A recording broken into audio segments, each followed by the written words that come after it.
सत श्री अकाल जी। पंजाब हरियाणा हिमाचल देख रहे साढ़े सारे दर्शकों का स्वागत। मैं थोड़े नाल गगनदीप कौर ते डेरा मुखी नूं 48 घंटिया की मिली कस्टडी पैरोल तो बाद खट्टा सिंह जो मुख गवाह रहे ने इस मामले दे विच उन्हां दे वल्लों एक वड्डा खुलासा किया गया है। उन्होंने कहा कि पंजाब दे विच 2022 दीआं चोणां नूं देखदे होए पैरोल ते राम रहीम नूं लिआंदा गया है बाहर। खट्टा सिंह दे नाल खास तौर ते गलबात की गई जिस मुख गवाह ने डेरा मुखी नूं एक्सपोज किया ते पंजाब नूं अग दी पट्टी दे विच चौकण दियां उन्होंने कहा कि कोशिशां हो रही ने। वोट बैंक की राजनीति दे लई गुरमीत राम रहीम नूं 48 घंटियां दे लई बाहर लिआंदा गया है। मुख गवाह खट्टा सिंह ने कहा कि राम रहीम दा पैरोल ते आउणा मेरे लई सब तो ज्यादा खतरनाक है। बठिंडा गुरुद्वारा साहब दे विच होई अरदास हुई साजिश दे तहत करवाई गई है।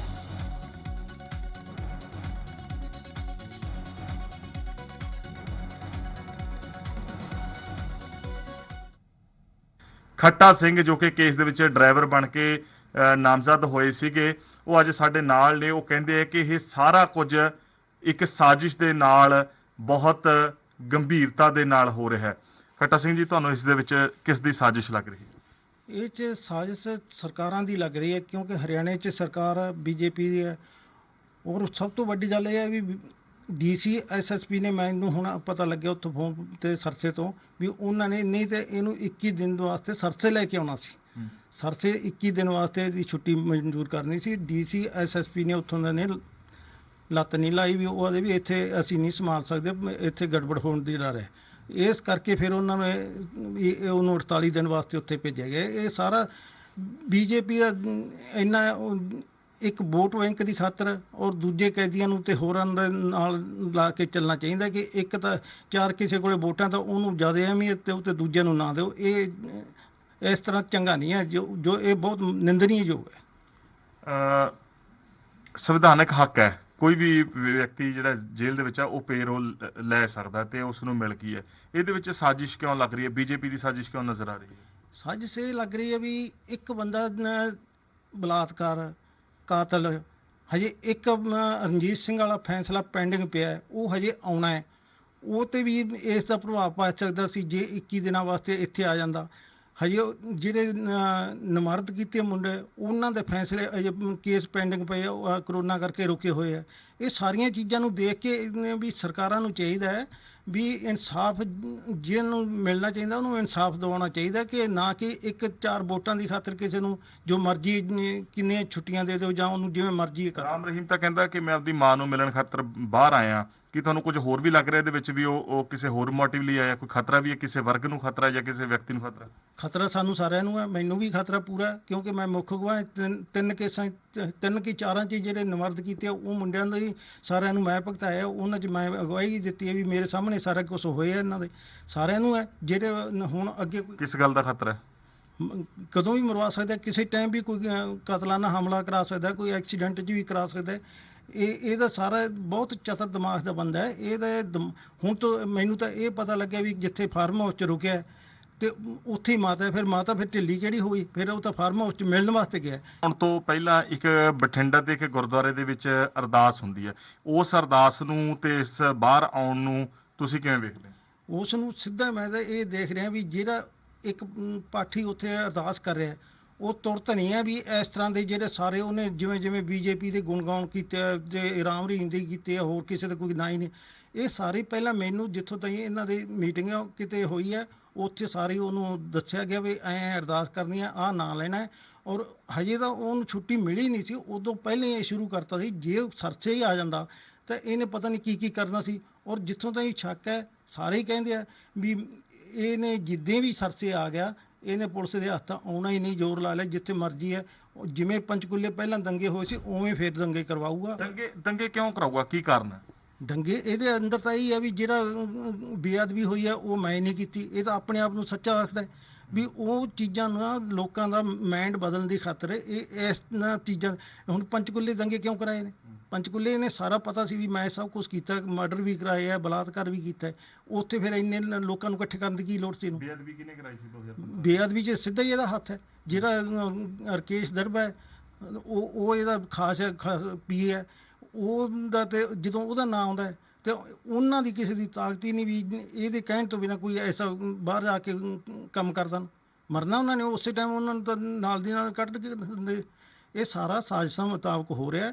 ਬੇਅਦਬੀ ਵੀ ਗਈ ਹੈ। ਇੱਕ ਇਹ ਵੀ ਮੈਂ ਤਾਂ ਕਹਿਣਾ ਚਾਹੁੰਦਾ ਵੀ ਪ੍ਰਸ਼ਾਸਨ ਨੂੰ ਆਪਣੇ ਪੰਜਾਬ ਜਿਹੜੀ ਐਸਟੀ ਬਣੀ ਆ ਇਹਨੂੰ ਵੀ ਉਹਨੂੰ ਲਿਆ ਕੇ ਉਹ ਤੋਂ ਸਖਤੀ ਨਾਲ ਉਹ ਤੋਂ ਪੁੱਛਿਆ ਜਾਵੇ।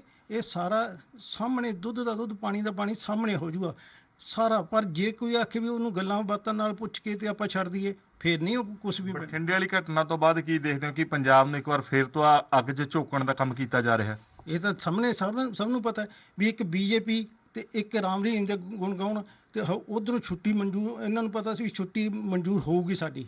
ਉਹਨਾਂ ਨੂੰ ਸਾਰਿਆਂ ਨੂੰ ਇਹ ਸੀਗਾ ਵੀ ਛੁੱਟੀ ਸਾਡੀ ਮਨਜ਼ੂਰ ਹੋ ਗਈ ਹੈ।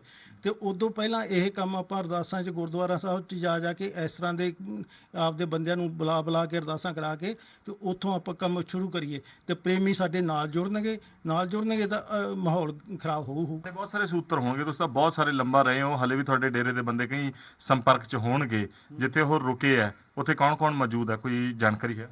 ਉੱਥੇ ਬੰਦਿਆਂ ਨੂੰ ਜਿੱਥੋਂ ਤਾਈਂ ਮੈਨੂੰ ਪਤਾ ਲੱਗ ਰਿਹਾ ਵੀ ਜਿਹੜੇ ਇਹਦੇ ਮੇਨ ਬੰਦੇ ਆ ਕੁਛ 20-50 ਬੰਦੇ ਜਿਹੜੇ ਨੂੰ ਗਾਂ ਪੰਜਾਬ 'ਚ, ਹਰਿਆਣੇ 'ਚ, ਰਾਜਸਥਾਨ 'ਚ ਜੋ ਉਹਨਾਂ ਨੇ ਕਰਨਾ ਹੈ ਉਹਨਾਂ ਬੰਦਿਆਂ ਨੂੰ ਬੁਲਾਊਗਾ। ਐਤਕੀ ਉੱਥੇ ਜ਼ਿਆਦਾ ਐਤਕੀ ਇਕੱਠ ਨਹੀਂ ਕਰਨਗੇ ਕਿਉਂਕਿ ਅੱਗੇ ਤੋਂ ਇਹ ਰਸਤਾ ਬਣਾ ਰਹੇ ਆ ਵੀ ਅੱਗੇ ਜੀ ਗੁਰਗਾਵਾਂ ਹਸਪੀਟਲ ਜਾ ਕੇ ਹੁਣ ਅਸੀਂ ਆਪਣੇ ਉੱਥੇ 2 ਦਿਨ ਲਾਏ ਤੇ ਅਸੀਂ ਤਾਂ ਕੁਝ ਕੀਤਾ ਨਹੀਂ ਜੀ, ਹੁਣ ਸਾਨੂੰ ਡੇਰੇ ਵੀ ਭੇਜੋ। ਇਹ ਸਾਰਾ ਇਸ ਤਰ੍ਹਾਂ ਦੀਆਂ ਸਾਜ਼ਿਸ਼ਾਂ ਬਣਾ ਕੇ ਉਹ ਰਸਤਾ ਬਣਾ ਰਹੇ ਆ। ਵੱਡੇ ਖੁਲਾਸੇ ਖੱਟਾ ਸਿੰਘ ਹੋਰਾਂ ਵੱਲੋਂ ਕੀਤੇ ਜਾ ਰਹੇ ਸੀ, ਜਿਹੜੇ ਕਿ ਲੰਮਾ ਸਮਾਂ ਰਾਮ ਰਹੀਮ, ਬਲਾਤਕਾਰੀ ਰਾਮ ਰਹੀਮ ਦੇ ਨਾਲ ਰਹੇ ਹੈ ਤੇ ਇਹਨਾਂ ਨੇ ਦੱਸਿਆ ਕਿ ਹਾਲੇ ਅੱਗੇ ਹੋਰ ਬਹੁਤ ਕੁਝ ਹੋਣਾ ਬਾਕੀ ਹੈ ਜੋ ਕਿ ਪੰਜਾਬ ਨੂੰ ਇੱਕ ਵਾਰੀ ਫਿਰ ਤੋਂ ਅੱਗ ਦੀ ਭੱਠੀ 'ਚ ਝੋਕ ਸਕਦਾ ਹੈ। ਕੈਮਰਾਮੈਨ ਭਰਤ ਦੇ ਨਾਲ ਨਵਜੋਤ ਸਿੰਘ ਢਾਲੀਵਾਲ, ਜ਼ੀ ਮੀਡੀਆ, ਚੰਡੀਗੜ੍ਹ ਤੋਂ। ਇੱਕ ਵਾਰ ਫਿਰ ਤੋਂ ਦੱਸ ਦਈਏ ਕਿ ਖੱਟਾ ਸਿੰਘ ਨੂੰ ਸਾਡੇ ਦਰਸ਼ਕ ਇਸ ਵੇਲੇ ਸੁਣ ਰਹੇ ਸਨ। ਸਾਡੇ ਸਹਿਯੋਗੀ ਨਵਜੋਤ ਸਿੰਘ ਧਾਲੀਵਾਲ ਨੇ ਉਹਨਾਂ ਦੇ ਨਾਲ ਗੱਲਬਾਤ ਕੀਤੀ ਔਰ ਖੱਟਾ ਸਿੰਘ ਨੇ ਖਦਸ਼ਾ ਜ਼ਾਹਿਰ ਕੀਤਾ ਹੈ ਕਿ ਗੁਰਮੀਤ ਰਾਮ ਰਹੀਮ ਜਿਸ ਨੂੰ ਕਸਟਡੀ ਪੈਰੋਲ ਮਿਲੀ ਹੈ ਕਿਸੇ ਸਾਜ਼ਿਸ਼ ਦਾ ਨਤੀਜਾ ਹੈ। ਵੋਟ ਬੈਂਕ ਦੀ ਰਾਜਨੀਤੀ ਦੀ ਬੂ ਆ ਰਹੀ ਹੈ। ਉਹਨਾਂ ਨੇ ਕਿਹਾ ਕਿ ਮੈਨੂੰ ਖੁਦ ਨੂੰ ਜਾਨ ਦਾ ਖਤਰਾ ਇਸ ਪੈਰੋਲ ਤੋਂ ਬਾਅਦ।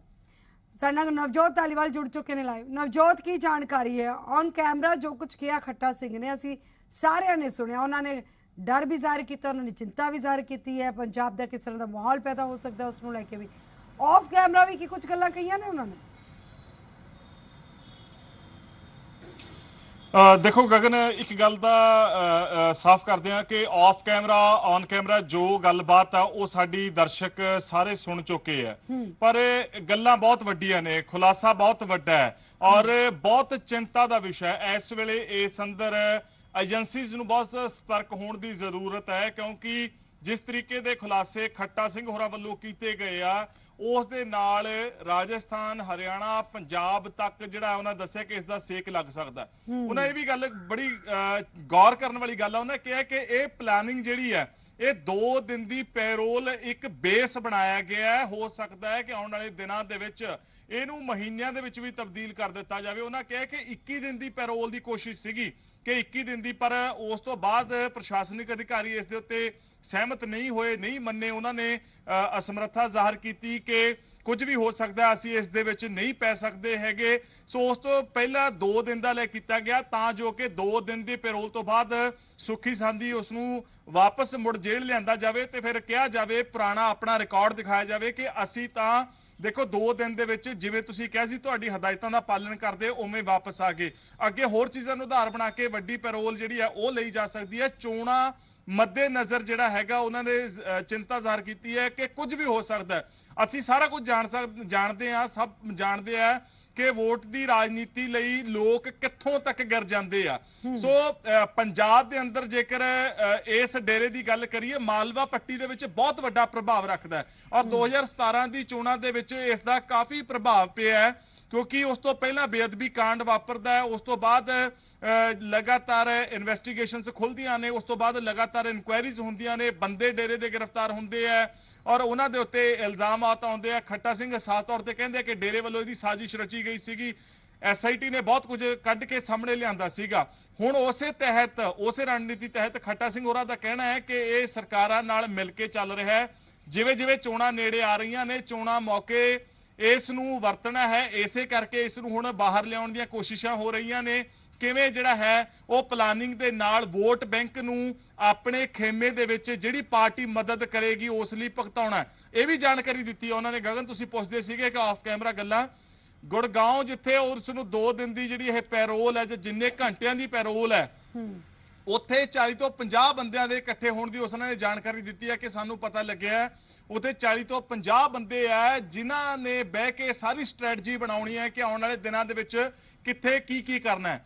ਕਿਉਂਕਿ ਜਦੋਂ 2017 ਦੀਆਂ ਚੋਣਾਂ ਆਉਣੀਆਂ ਸੀ, ਉਸ ਤੋਂ ਪਹਿਲਾਂ ਜੋ ਕੁਝ 2015 'ਚ ਬਰਗਾੜੀ ਵਾਪਰਦਾ, ਜੋ ਬਹਿਬਲ ਕਲਾਂ ਹੁੰਦਾ, ਜੋ ਸਾਰੀਆਂ ਮੰਦਭਾਗੀਆਂ ਦੁਖਦਾਈ ਘਟਨਾਵਾਂ ਨੇ, ਉਸ ਤੋਂ ਪਹਿਲਾਂ ਜੋ ਕੱਲ ਬਠਿੰਡੇ ਇੱਕ ਗੁਰਦੁਆਰਾ ਸਾਹਿਬ ਦੇ ਵਿੱਚ ਹੋਇਆ ਹੈ, ਉਸ ਨੂੰ ਜੇਕਰ ਦੇਖਿਆ ਜਾਵੇ ਸਾਰਾ ਝਲਕਾਰਾ ਉਹੀ ਪੈਂਦਾ ਹੈ ਕਿ ਸਾਰਾ ਕੁਝ ਉਵੇਂ ਹੀ ਹੋ ਰਿਹਾ ਹੈ। ਉਹ ਅਰਦਾਸ ਕਿਸ ਦੇ ਕਹਿਣ ਤੇ ਹੋਈ, ਮੌਕੇ ਤੇ ਉਹ ਸਾਰੀਆਂ ਗੱਲਾਂ ਤਾਂ ਫੁਰੀਆਂ ਨਹੀਂ ਹੋਣਗੀਆਂ, ਉਹ ਗੱਲਾਂ ਪਹਿਲਾਂ ਤੋਂ ਤੈਅ ਸੀਗੀਆਂ। ਉਹ ਗੱਲਾਂ ਕਿਵੇਂ ਹੋਣੀਆਂ ਸੀਗੀਆਂ, ਖੱਟਾ ਸਿੰਘ ਨੇ ਵੀ ਕਿਹਾ ਕਿ ਇਹ ਵੀ ਤੈਅ ਸੀਗਾ, ਪਤਾ ਸੀਗਾ ਕਿ ਉਸ ਨੂੰ ਪੇਰੋਲ ਮਿਲਣੀ, ਉਸ ਤੋਂ ਪਹਿਲਾਂ ਇਸ ਤਰੀਕੇ ਦੀ ਅਰਦਾਸ ਕਰਵਾਈ ਜਾਵੇ, ਇਸ ਤਰੀਕੇ ਦਾ ਕਹਾਇਆ ਜਾਵੇ। ਉਹ ਕਹਿੰਦੇ ਆ ਕਿ ਦੀਵਾਰ ਤੋਂ ਜਿਹੜੀ ਆ ਅਸ਼ਾਂਤੀ ਫੈਲਾਉਣ ਦੀਆਂ ਬਹੁਤ ਵੱਡੇ ਪੱਧਰ ਦੇ ਉੱਤੇ ਕੋਸ਼ਿਸ਼ਾਂ ਹੋ ਰਹੀਆਂ ਨੇ ਕਿ 2022 ਦੀ ਚੋਣਾਂ ਦੇ ਵਿੱਚ ਸੱਤਾ ਤੇ ਕਿਵੇਂ ਕਾਬਜ਼ ਹੋਇਆ ਜਾਵੇ। और जिस तरह के खदशे भी जाहिर किए जा रहे हैं खट्टर सिंह, क्योंकि इस तो पहला भी राम रहीम के खिलाफ कई खुलासे कर चुके हैं, कई राज उगल चुके हैं। और की लगता है कि जिस तरह खट्टर सिंह ने कहा है कि सब तो ज़्यादा उन्होंने जान को खतरा है, क्योंकि मुख गवाह वही ने, उस अलावा होर भी कई उस साजिश का शिकार हो सकते हैं। तो साजिश के शिकार होने के घेरे दे विच होर कौन कौन आ सकता है, और खट्टर सिंह नूं कि जो लग रहा है कि वाकई उससे भरोसा किया जा सकता है उस दावे ते? देखो गगन, एक गल तो साफ है, ਜਦੋਂ ਕੋਈ ਤੁਹਾਡੇ ਖਿਲਾਫ ਮਾਮਲਾ ਹੋਵੇ ਉਹਦੇ ਵਿੱਚ ਜਿਹੜੇ ਗਵਾਹ ਹੁੰਦੇ ਆ, ਉਹਦੇ ਵਿੱਚ ਜਿਹੜੇ ਸਬੂਤ ਹੁੰਦੇ ਆ, ਸਭ ਤੋਂ ਵੱਧ ਖਤਰਾ ਉਹਨਾਂ ਦੇ ਨਸ਼ਟ ਕਰਨ ਦਾ ਹੋਇਆ ਹੁੰਦਾ। ਸਬੂਤ ਨਸ਼ਟ ਕੀਤੇ ਜਾਂਦੇ ਆ ਤੇ ਬੰਦੇ ਸਪੁਰਦੇ ਖਾਕ ਕਰ ਦਿੱਤੇ ਜਾਂਦੇ ਆ। ਗਵਾਹ ਜਿਹੜੇ ਆ ਉਹ ਖਤਮ ਕਰਨ ਦੇ ਲਈ ਕੁਝ ਵੀ ਕੀਤਾ ਜਾ ਸਕਦਾ। ਜਿਵੇਂ ਖੱਟਾ ਸਿੰਘ ਨੇ ਕਿਹਾ, ਹੋ ਸਕਦਾ ਮੇਰੇ ਉੱਤੇ ਕਾਤਲਾਨਾ ਹਮਲਾ ਹੋਵੇ, ਮੇਰਾ ਐਕਸੀਡੈਂਟ ਕਰਵਾ ਦਿੱਤਾ ਜਾਵੇ, ਮੈਨੂੰ ਕਿਸੇ ਸਾਜ਼ਿਸ਼ ਨਾਲ ਮਰਵਾ ਦਿੱਤਾ ਜਾਵੇ, ਕਿਉਂਕਿ ਉਸ ਦੇ ਖਿਲਾਫ ਉਹਨੂੰ ਜਿੰਨੇ ਕੇਸਾਂ ਦੇ ਵਿੱਚ ਸਜ਼ਾ ਹੋਈ ਹੈ ਇਸ ਬਲਾਤਕਾਰੀ ਬਾਬੇ ਨੂੰ, ਉਹ ਸਭ ਦੇ ਵਿੱਚ ਮੈਂ ਮੁੱਖ ਗਵਾਹ ਵਜੋਂ ਜਿਹੜਾ ਭੁਗਤਿਆ। ਹਾਲਾਂ ਉਹਨਾਂ ਦੱਸਿਆ ਇੱਕ ਕੇਸ ਹੋਰ ਵੀ ਹੈ ਜਿਹੜਾ ਕਿ ਕਰੋਨਾ ਕਰਕੇ ਹਲੇ ਉਹ ਪੂਰਾ ਨਹੀਂ ਹੋ ਸਕਿਆ, ਉਸ ਦੇ ਵਿੱਚ ਵੀ ਮੈਂ ਅਹਿਮ ਭੂਮਿਕਾ ਨਿਭਾ ਰਿਹਾ। ਤਾਂ ਨਾ ਇਸ ਗੱਲ ਦੇ ਲਈ ਚਿੰਤਾ ਜ਼ਾਹਰ ਕੀਤੀ ਹੈ ਕਿ ਅਸੀਂ ਜਿੰਨੇ ਬੰਦੇ ਸੀਗੇ, ਚਾਹੇ ਉਹ ਛਤਰਪਤੀ ਦਾ ਬੇਟਾ ਕਿਉਂ ਨਾ ਹੋਵੇ, ਛਤਰਪਤੀ ਮਾਮਲੇ ਦੇ ਵਿੱਚ ਤੇ ਦੂਸਰਾ ਜਿਹੜਾ ਹੈਗਾ ਉਹ ਬਲਾਤਕਾਰ ਦੇ ਮਾਮਲੇ ਦੇ ਵਿੱਚ ਜਿਹੜੀ ਇਹ ਸਜ਼ਾ ਹੋਈ ਹੈ, ਤਾਂ ਜਿਸ ਦੇ ਵਿੱਚ ਇਹ ਸਜ਼ਾ ਯਾਫਤਾ ਰਾਮ ਰਹੀਮ, ਤਾਂ ਉਸ ਦੇ ਵਿੱਚ ਜਿਹੜੇ ਗਵਾਹ ਮੁੱਖ ਤੌਰ ਤੇ ਭੁਗਤੇ ਆ, ਉਹਨਾਂ ਦੱਸਿਆ ਕਿ ਉਹਨਾਂ ਸਾਰੇ ਲੋਕਾਂ ਨੂੰ ਉਨਾ ਹੀ ਖਤਰਾ ਇਸ ਦੇ ਬਾਹਰ ਆਉਣ ਦੇ ਨਾਲ। ਜੇਕਰ ਅੱਜ 2 ਦਿਨ, ਉਸ ਤੋਂ ਬਾਅਦ 2 ਤੋਂ 20 ਹੁੰਦੇ ਆ, 20 ਤੋਂ 40 ਹੁੰਦੇ ਆ, ਤਾਂ ਇਹ ਸਾਰਾ ਕੁਝ ਸੌਖਾ ਨਹੀਂ ਹੈਗਾ। ਔਰ ਉਹਨਾਂ ਇਹ ਵੀ ਗੱਲ ਕਹੀ, ਇਹ ਗੱਲ ਆਮ ਨਹੀਂ ਹੈਗੀ, ਇਹ ਗੱਲ ਸੁਭਾਵਿਕ ਨਹੀਂ ਹੈਗੀ। ਉਹਨਾਂ ਕਿਹਾ ਕਿ ਜੇ ਮਾਤਾ ਬਿਮਾਰ ਸੀਗੀ ਤਾਂ ਉਹਨਾਂ ਨੂੰ ਹਸਪਤਾਲ ਦੇ ਵਿੱਚ ਮਿਲਣ ਜਾਣਾ ਸੀ, ਫਾਰਮ ਹਾਊਸ ਦੇ ਵਿੱਚ ਆਖਰ ਕੀ ਸੀਗਾ। ਉਹਨਾਂ ਕਿਹਾ ਕਿ ਉੱਥੇ ਉਹ ਲੋਕ ਵੀ ਸ਼ਾਮਲ ਹੋਣਗੇ ਜਿਨ੍ਹਾਂ ਲੋਕਾਂ ਦੇ ਲਈ ਪੈਰੋਲ ਦੇ ਵਿੱਚ ਪਹਿਲਾਂ ਵੀ ਐਕਸਕਿਊਜ਼ ਦਿੱਤੇ ਗਏ ਆ। ਸੋ ਇਹ ਬਹੁਤ ਵੱਡੀ ਉਹਨਾਂ ਕਿਹਾ ਕਿ ਇਸ ਪੈਰੋਲ ਦੇ ਦੌਰਾਨ ਜਿਹੜੀ ਪਲਾਨਿੰਗ ਹੋ ਰਹੀ ਹੈ, ਹੁਣ ਇਸ ਦਾ ਜਵਾਬ ਸਰਕਾਰ ਦੇਵੇ, ਬੀਜੇਪੀ ਦੇਵੇ, ਜਿਨ੍ਹਾਂ ਦੇ ਉੱਤੇ ਉਹਨਾਂ ਨੇ ਇਲਜ਼ਾਮਾਤ ਲਗਾਏ ਨੇ। ਇਹਦਾ ਦੁੱਧ ਪਾਣੀ ਦਾ ਪਾਣੀ ਤਾਂ ਹੀ ਹੋ ਸਕੇਗਾ। ਇੱਕ ਗੱਲ ਉਹਨਾਂ ਨੇ ਹੋਰ ਵੀ ਕਹੀ ਹੈ, ਬੜੀ ਇੰਪੋਰਟੈਂਟ ਹੈ ਗਗਨ, ਕਿ ਜਿਹੜੀ SIT ਹੈ, ਜਿਹੜੀ ਨਵੀਂ SIT ਹੈ, ਉਹਨਾਂ ਨੇ ਬੇਨਤੀ ਕੀਤੀ ਹੈ ਕਿ ਜਿਹੜਾ ਅਸਲ ਦੋਸ਼ੀ ਹੈ ਉਸ ਤੋਂ ਜਿਹੜਾ ਹੈਗਾ ਉਹ ਪੁੱਛਗਿੱਛ ਹੋਵੇ, ਬਾਕੀ ਗੱਲਾਂ ਬਾਅਦ ਦੀਆਂ ਹੋਣਗੀਆਂ। ਉਸ ਤੋਂ ਪੁੱਛਗਿੱਛ ਹੋਣੀ ਚਾਹੀਦੀ ਹੈ ਬੜੇ ਸਖਤ ਤਰੀਕੇ ਦੇ ਨਾਲ, ਬੜੇ ਸਖਤ ਲਹਿਜ਼ੇ ਦੇ ਨਾਲ, ਤਾਂ ਹੀ ਜਿਹੜਾ ਹੈ ਇਹ ਬੇਅਦਬੀ ਦਾ ਇਨਸਾਫ ਮਿਲ ਸਕੇਗਾ, ਜਿਸ ਨੂੰ ਲੈ ਕੇ ਪਿਛਲੇ ਕਾਫੀ ਸਮੇਂ ਤੋਂ ਪੰਜਾਬ ਦੀ ਸਿਆਸਤ ਗਰਮਾਈ ਹੋਈ ਹੈ। ਖਾਸ ਕਰਕੇ ਸਰਕਾਰ ਦੇ ਵਿੱਚ ਉਥਲ ਪੁਥਲ ਚੱਲ ਰਹੀ ਹੈ। ਨਵਜੋਤ ਸਿੰਘ ਸਿੱਧੂ ਆਪਣੀ ਸਰਕਾਰ ਤੋਂ ਪਾਸੇ ਚੱਲ ਰਹੇ ਆ। ठीक है नवजोत, बहुत बहुत शुक्रिया तमाम जानकारी के लिए।